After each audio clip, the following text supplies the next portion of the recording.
क्लासला असं कसं होईल म्हणा. हां कंप्लेंट करू दे कंप्लेंट. चला तर कालच्या लेक्चरमध्ये आपण बघितलं होतं ॲसेलरेशन ड्यू टू ग्रॅव्हिटी, म्हणजे ग्रॅव्हिटेशनल फोर्स ऑफ अर्थ याच्यामुळं जो ऑब्जेक्ट ॲसेलरेट होतो त्या मोशनला किंवा त्या ॲसेलरेशनला म्हणतात ॲसेलरेशन ड्यू टू ग्रॅव्हिटी. आता काल ज्यावेळेस आपण शिकत होतो त्यावेळेस आपण ॲसेलरेशन ड्यू टू ग्रॅव्हिटी स्मॉल जीने डिनोट केला होता. ज्यावेळेस स्मॉल जीने तो डिनोट केला त्याची व्हॅल्यू पण आपण काढली होती, ती कन्सिडरेबल म्हणजे ती एक व्हॅल्यू ॲप्रॉक्सिमेटली 9.77 मीटर पर सेकंड स्क्वेअर एवढी होती. पण आपण ॲप्रॉक्सिमेट व्हॅल्यू किती घेतली 9.8 मीटर पर सेकंड स्क्वेअर. आता कालच्या फॉर्म्युल्यामध्ये ज्यावेळेस आपल्याकडे एक फायनल फॉर्म्युला आला होता, आपण फोर्सनी ॲसेलरेशन ड्यू टू ग्रॅव्हिटीचा फॉर्म्युला काढला होता. तो फॉर्म्युला होता G is equal to capital G mass of earth divided by radius of अर्थचा स्क्वेअर. इथपर्यंत गोष्टी क्लिअर आहे? ठीक आहे. याचा अर्थ असा की acceleration due to gravity is directly proportional to the mass of the earth, that is mass of earth. म्हणजे जर का acceleration due to gravity increase होणार, कधी इन्क्रीज होणार? ज्यावेळेस मास ऑफ अर्थ काय होईल? इन्क्रीज होईल. ही झाली पहिली कंडिशन. दुसरी कंडिशन अशी होती की acceleration due to gravity is inversely proportional to the radius of the earth. It means आता हे आर काय डिनोट करतं? Radius of earth. It means की जर का ॲसेलरेशन ड्यू टू ग्रॅव्हिटी वाढवायची असेल तर आपल्याला रेडियस काय करावं लागेल? कमी करावं लागेल. रेडियस काय करावं लागेल? कमी करावं लागेल. किंवा रेडियस वाढलं तर ॲसेलरेशन ड्यू टू ग्रॅव्हिटी काय होईल? कमी होईल. इथपर्यंत गोष्ट क्लिअर आहे? दोन्ही फॅक्टर तुम्हाला समजले की कशी डिपेंड करतात. मास वाढलं तर ॲसेलरेशन ड्यू टू ग्रॅव्हिटी वाढणार, रेडियस वाढलं तर ॲसेलरेशन ड्यू टू ग्रॅव्हिटी कमी होणार. आता ॲसेलरेशन ड्यू टू ग्रॅव्हिटी किंवा व्हॅल्यू ऑफ जी ही सगळ्या अर्थच्या प्लेसेसवरती सारखी नसते, ती चेंज होते. तर त्याचे चेंज होण्याच्या पाठीमागे 3 बेसिक क्रायटेरिया पुस्तकामध्ये मेन्शन आहेत. पहिला criteria change along the surface of earth, second आहे चेंज विथ हाईट, थर्ड आहे चेंज विथ डेप्थ. आता first criteria change along the surface of the अर्थ. आता तुम्हाला आधी माहिती आहे की अर्थ जी अशी कम्प्लिटली सर्कल नाही आहे. कम्प्लीट सर्कल आहे का? नाही. अशी आहे कधी? बिलकुल नाही. ॲक्च्युली अर्थ कशी आहे? थोडी फ्लॅट आहे अशी, म्हणजे ही खूपच जास्त झाली, एवढी पण नाही आहे. सपोज अशी ही अंडी कोण निघू लागली अशी. कम्प्लीट सर्कल आहे का? नाही. सेंटर ऑफ अर्थ जर तुम्ही बघितला तर सेंटर ऑफ अर्थ पासून आता हे काय झाले? अर्थचे ए आणि बी काय आहे? पोल आहे. काय? पोल. आपण काय? पोल. आणि हे काय? सी आणि D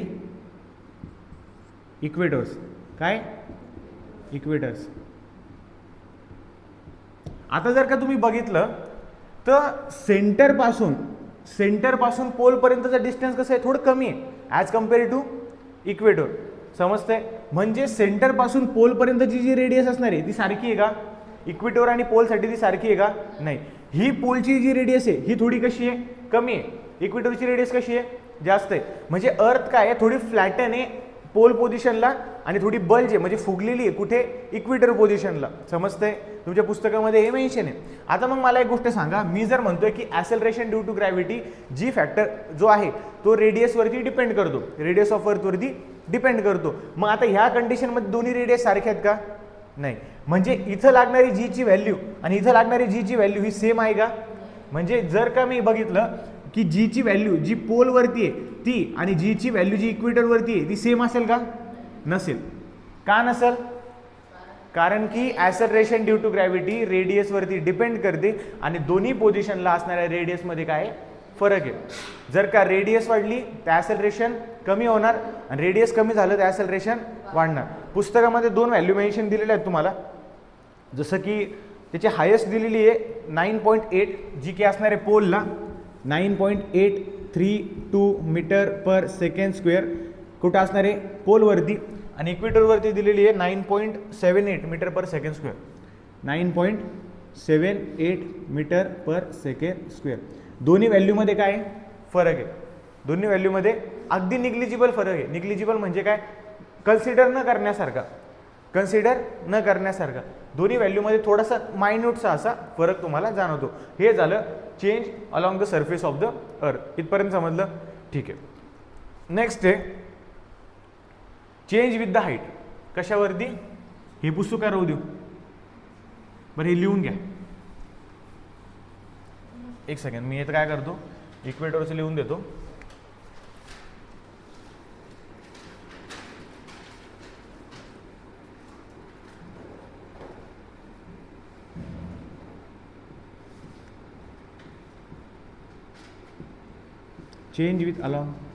change along the surface of earth.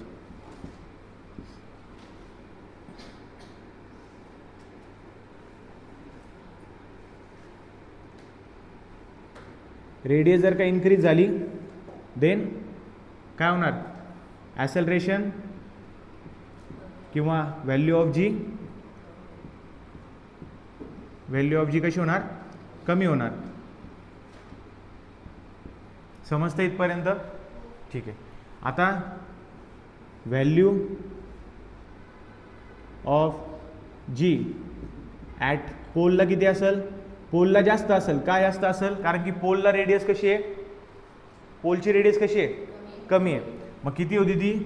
9.832 metre per second square. Check करा हीच आहे का? आणि ॲट इक्वेटरला किती असणार आहे? 9.7 किती आहे? 9.78 मीटर पर सेकंड स्क्वेअर. ह्या दोन व्हॅल्यू आहेत. Change along the surface of the अर्थ. इथपर्यंत क्लिअर आहे गोष्टी? क्लिअर आहे का भाई? मी काही नाही करू शकत, आय एम सॉरी. आता हे लिहिण्याआधी थोडं थांबा. दोन कन्सेप्ट आहेत ते क्लिअर करून देतो. काय? Change with the height. Second काय? Change with height.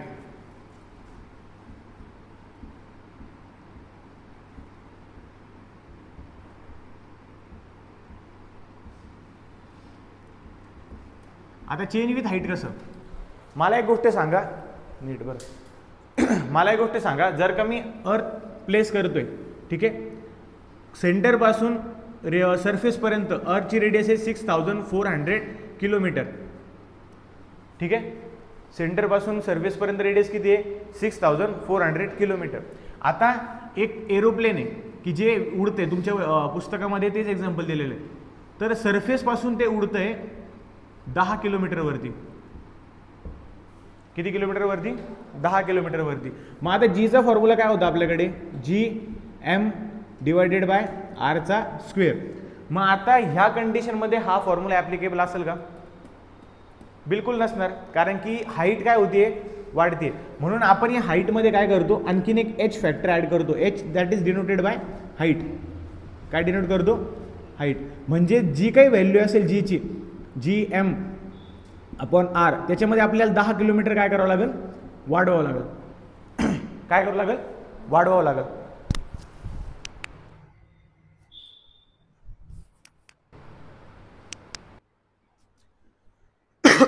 दहा किलोमीटर काय करावं लागेल? वाढवावं लागेल. मग आता जर का रेडियस मध्ये आपण 10 किलोमीटर वाढवलं तर मग ॲसेलरेशन काय असेल? वाढेल का कमी होईल? नीट विचार करा. जर का रेडियस मध्ये आपण 10 किलोमीटर वाढवलं आणि रेडियसचा फॅक्टर ॲसेलरेशन ड्यू टू ग्रॅव्हिटीला इनव्हर्सली प्रोपोर्शनल असेल, मग जर का हा फॅक्टर वाढला तर ॲसेलरेशन ड्यू टू ग्रॅव्हिटी काय होईल? कमी होईल. समजतंय? कमी होईल. म्हणजे along with the height, along with height, acceleration किंवा value of G will be decrease. काय होईल? डिक्रीज होईल, कमी होईल. जशी जशी हाईट वाढत वाढत वाढत जाईल तशी तशी ग्रॅव्हिटेशन ॲसेलरेशन ड्यू टू ग्रॅव्हिटीची व्हॅल्यू कमी कमी कमी कमी होत जाईल. कळतंय तुम्हाला व्यवस्थित? ठीक आहे. तर हा फॅक्टर इथं यूज होतो हाईटच्या कंडिशनमध्ये. आणि थर्ड फॅक्टर आहे, बरं थर्ड फॅक्टर याच्या आधी हे लिहून घ्या. कुंडल तिलक चारु उदारू विभूषण जानु भुज शरताप चित संग्राम खल प्रीत दूषणम श्रीराम. आता आपण पहिले काय बघितलं, change along the surface of the अर्थ. जिथं आपण बघितलं की प्रत्येक सरफेस वरती रेडियस सेम नसल्यामुळं ऍक्सेलरेशन ड्यू टू ग्रॅव्हिटीची व्हॅल्यू जी असणार आहे ती चेंज होणार आहे. सेकंड बघितलं चेंज विथ हाईट, म्हणजे हाईट वाढली तर ग्रॅव्हिटी काय होईल, कमी होईल जाईल. आता थर्ड आहे change with depth.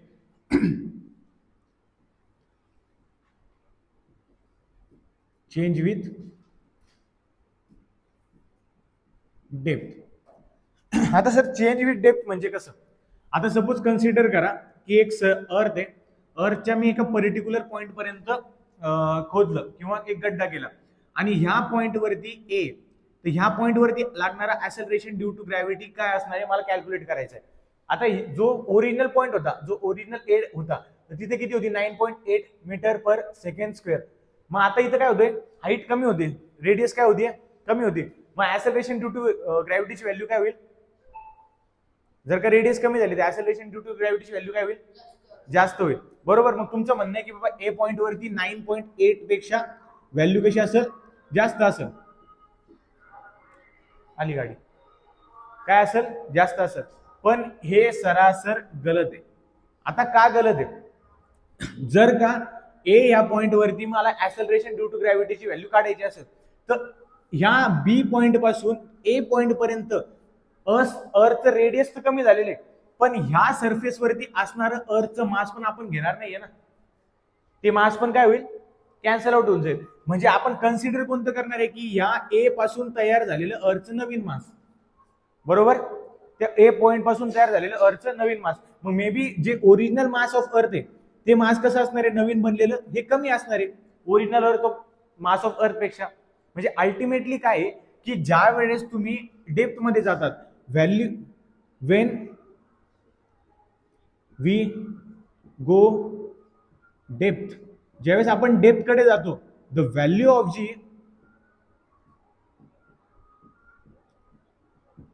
Ultimately decreases. Ultimately म्हणजे काय होईल, कमी होईल का जास्त होईल, काय होईल, कमी होईल. कशामुळे कमी होईल सर, रेडियस तर कमी झाली आहे, रेडियस काय झालेली आहे, कमी झालेली आहे. पण जो डायरेक्टली प्रोपोर्शनल वाला फॅक्टर आहे, आणि तो कोणता फॅक्टर होता, डायरेक्टली प्रोपोर्शनल कोणता होता, मास ऑफ अर्थ. मग मास ऑफ अर्थ पण आपल्याला काय करावं लागेल, कमी घ्यावं लागेल. कारण की जर का तुम्ही खोदत मध्ये जाताय तर ज्या पॉईंट वरती तुम्हाला ऍक्सेलरेशन ड्यू टू ग्रॅव्हिटीची व्हॅल्यू पाहिजे त्या पॉइंटला जे मास ऑफ अर्थ असणार आहे ते मास ऑफ अर्थ कसं असणार आहे, कमी असणार आहे. कसं असणार आहे, कमी. म्हणजे पर्टिक्युलरली ओरिजिनल मास ऑफ अर्थ जे असणार आहे त्या मास ऑफ अर्थ पेक्षा आपण हे मास कसं करणार आहे, कमी घेणार आहे. समजतंय, ठीक आहे. मग आता आपण 3 व्हॅल्यू बघितल्या, 3 व्हेरिएशन्स बघितले. पहिलं व्हेरिएशन कसं होतं, change along the surface of the अर्थ. याच्यामध्ये आपण 2 पोझिशनवरच्या रेडियस बघितल्या. पहिली बघितली पोलवरची, दुसरी बघितली इक्वेटोर वरची. व्हॅल्यू ऑफ जी कुठे जास्त असणार आहे, पोलवर का इक्वेटोर वरती, पोलवरती. का, तिथं रेडियस कमी. सेकंड बघितलं आपण चेंज विथ द हाईट. मग जर का हाईट वाढली तर जी ची व्हॅल्यू कमी होईल. का होईल, कारण की इनव्हर्सली प्रोपोर्शनल फॅक्टर. आणि थर्ड बघितलं डेप्थ. तर डेप्थ मध्ये जर गेला आपण, आणखी जर का अर्थच्या डेप्थ मध्ये गेलो तर व्हॅल्यू ऑफ जी कशी होणार आहे, कमी होणार आहे. म्हणजे या दोन्ही कंडिशन मध्ये व्हॅल्यू ऑफ जी काय होणार आहे, कमी होणार आहे. आणि सरफेस वरती डिपेंड करतं की तो ऑब्जेक्ट कुठे, पोल वरती आहे का इक्वेटोर वरती. समजलं व्यवस्थित.